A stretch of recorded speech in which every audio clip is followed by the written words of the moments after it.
प्राणायाम, प्राणको आयाम, श्वास तान्नु, रोक्नु, पाल्नु, तीनवटा प्रक्रिया। श्वास त हामी जन्मदाखेरि जीवमा श्वास प्रश्वास त प्राण त छँदैछ र यसमा आयाम थपेर यानी कि व्यायाम थपेर हाम्रो जीवन बदल्ने, स्वस्थ बन्ने, तगडा बन्ने, स्मृतिवान बन्ने, यानी कि धेरैभन्दा धेरै मेमोरी पावर बढाउने, मेमोरीको क्षमता र शक्तिशाली काम गर्नमा होस् अथवा कुनै पनि व्यायामको कुरा होस्, कुनै पनि शारीरिक कामको होस्, चाहे मेन्टली होस्, यहाँ भनाइ पनि छ आसनेन रुजो हन्ति प्राणायामेन पातकम। आसन अथवा व्यायामले शरीरको रोग नाश गर्छ। आसनेन रुजो हन्ति, रुजो भने शरीरको रोग नाश गर्छ। प्राणायामेन पातकम, पापहरू भनौँ न, प्राणायामले चाहिँ पापहरूलाई नाश गर्छ। पाप, यस पाप भनेको पीडा हो, विगतका नचाहिने कुराहरू, टेन्सनहरू, फ्युचरका भनौँ न, भविष्यका एन्जाइटी यानि कि चिन्ताहरू, के होला कसो होला देखिले विगतमा गरेका गल्ती कमजोरी बिग्रेका कुराहरू, विगतका यादहरूलाई काट्ने, ठ्याक्क प्रेजेन्टमा बस्ने, शान्त पिसफुल जुन वातावरण छ त्यसका लागि प्राणायाम भेरी सिम्पल छ। हामीले यसलाई के किन हो भन्ने जटिलतामा जानै हुँदैन, एकदम सिम्पल। हामीले श्वास प्रश्वासलाई गतिविधि विच्छेद गर्ने भनाइ पनि छ।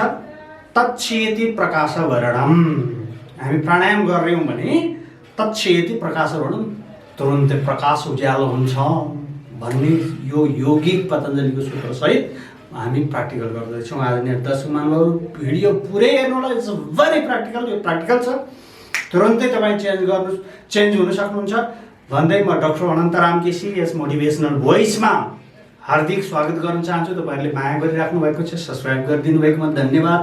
सब्सक्राइब त जोडिनु भयो, परिवार बन्नुभयो, बेल थिच्नुभयो भने भिडियो निरन्तर आइरहन्छ। अनि लाइक तपाईँहरूले गर्नुभएको छ, धेरै लाइक आयो भने उत्साह हामीलाई बढ्ने हो। अनि अरू सेयर गर्नुहोस्, यो ज्ञानलाई बाँड्ने, जति बाँड्यो यो फाइदा लागेको राम्रो हुने कुरा अरूलाई पनि बाँडौँ। सेयर जुन बाँड्ने, दिनु भनेको जति ठुलो कुरा प्रेम हो, यो अरूलाई केही दिनु भनेको सेवा पनि त हो, हाम्रो जीवन पुण्यका लागि भन्दै अब भने हामी पुरा प्र्याक्टिकल प्राणायामको वैज्ञानिक कारण, मनोवैज्ञानिक कारण आदि इत्यादि, यसलाई व्याख्यात्मक भन्दा पनि हामी प्र्याक्टिकल बढी गर्छौँ। बसौँ, प्र्याक्टिकल गर्नुहोस्, जीवन चेन्ज गर्नुपर्छ, जीवन परिवर्तन गर्नुपर्छ। इट्स भेरी सिम्पल, केही छैन। तपाईँ पलेटी कस्नुहोस्, बस्नुहोस्, चेयरमा बस्नुहोस् अथवा गुन्द्रीमा अथवा म्याटमा बस्नुहोस् अथवा उभिँदै अफिसमा बस्नुहोस्, अफिसको चेयरमा बस्नुहोस्, जहाँ रहनुहोस्, उभिएरै पनि, बसेरै पनि, सुतेरै पनि, जुनसुकै अवस्थामा पनि श्वास प्रश्वासको गतिलाई जस्तो सिम्पलबाट हामी अलिकति एडभान्सतिर आजकै यही एपिसोडमा गर्नेछौँ। सिम्पल भनेको केही छैन, पुरा श्वास तान्नु,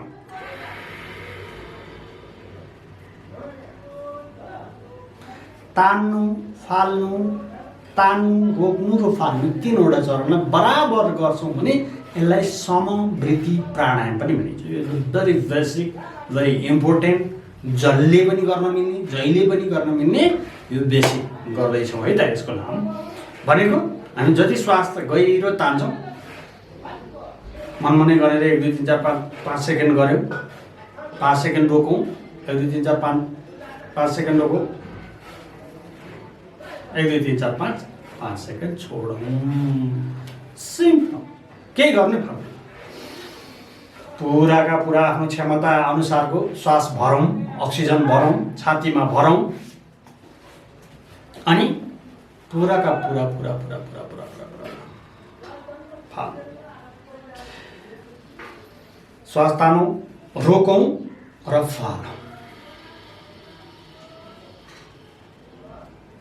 बेसिकमा श्वास तान्ने, पुराका पुरा रोक्ने, जति तानेको समय हो त्यति नै रोक्ने हो, फाल्ने। अब यसलाई तान्नुको फाल्नु डबल गऱ्यौँ भने अब अलिकति एडभान्स, अलि हामी उसमा गयौँ। जति तानिन्छ भनेको 1 2 3 4 5, रोक्दाखेरि 1 2 3 4 5, अनि फाल्दा चाहिँ दिँदा 10 गरेर फाल्यो भने डबल भयो नि, 1:2 भन्छ। यो हो बेसिकमा। अब यसलाई आधारभूत कुरा चाहिँ के हो भने ढाड सिधा गर्ने, गर्दन सिधा गर्ने, हातलाई ज्ञान मुद्रामा टक्क एक ठाउँमा एकदम शान्त वातावरणमा एक्लै रुममा अथवा साथीहरूको बिचमा पनि गर्न सकिन्छ, तर मौन साधना, हल्ला नगरिकन म्युजिक बजाएर प्राणायाममा जति पनि अहिले गुगलहरूमा हेर्नुहोस् प्राणायाम, हाउ टु डु प्राणायाम भनेर त सबै भनिदिइहाल्छ, गरिरहेकै हुन्छन्। युट्युबमा अरू साइटहरूमा पनि आउँछ, हामी पनि यो अरू पनि हालेका छौँ, हाल्नेछौँ। सिम्पल खोजी गर्नुहोस्, अहिले त सबै कुरा ज्ञान गुगलबाट आउँछ होइन त। त्यसैले गर्नु चाहिँ पर्यो, पढ्ने चिज मात्रै होइन यो त। स्विमिङ जस्तै, ड्राइभिङ जस्तै, स्विमिङ, ड्राइभिङ र यो जुन प्राणायाम ध्यानका कुराहरू छन् यो प्र्याक्टिकल। यो क्षेत्रमा अलिकति विशेषकर आचार्य गुरुहरू किन भनिन्छ भने स्वयं आफूले गर्नुपर्छ।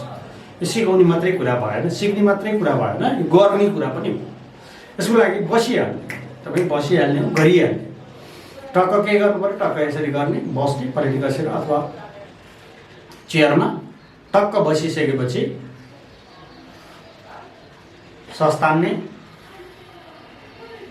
फाल्ने, तान्ने र फाल्ने बरोबरमा बेसिक भयो, रोक्नेको कुरै छैन, which is very basic fundamental. अनि तान्ने जति रोक्ने त्यति नै, जति रोक्ने जति तान्ने जति फाल्ने, यो तीनवटा कुरा मिलाउनु भयो, तान्ने, रोक्ने र फाल्ने। यो अलिकति त्यहाँबाट माथि बढ्नु भयो। अब तपाईँले तान्नुभन्दा फाल्नु डबल टाइम लाग्नु हो, त्योभन्दा अझ माथि गयो। अनि यो त डिप ब्रिथको भयो होइन। अब यसलाई अझ अरू छिटो सिक्नु पऱ्यो सर, छिटो गर्नु पऱ्यो भन्ने पनि त चाहना हुन सक्छ। छिटो गर्नका लागि जति तानिन्छ त्यति नै फालिन्छ, जति तानिन्छ त्यति नै फालिन्छ।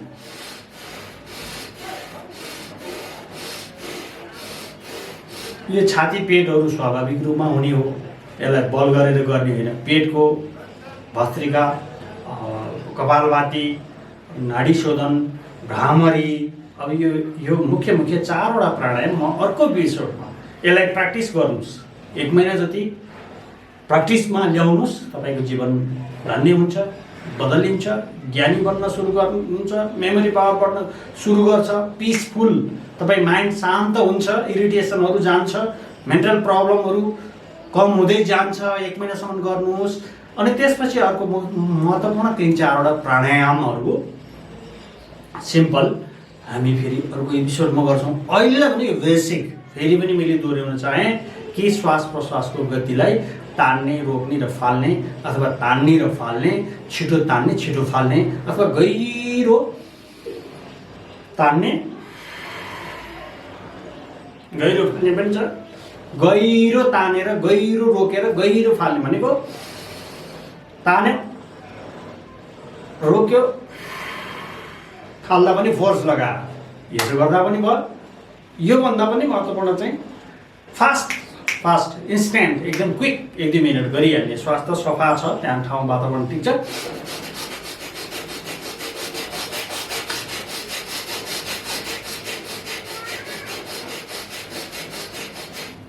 बस यति तपाईँले 1 महिना अभ्यास गर्नुभयो भने तपाईँको जिन्दगी बदलेन भने अवश्य पनि हामीलाई भन्नुहोस्, कमेन्ट गर्नुहोस् कस्तो भयो तपाईँको जीवन।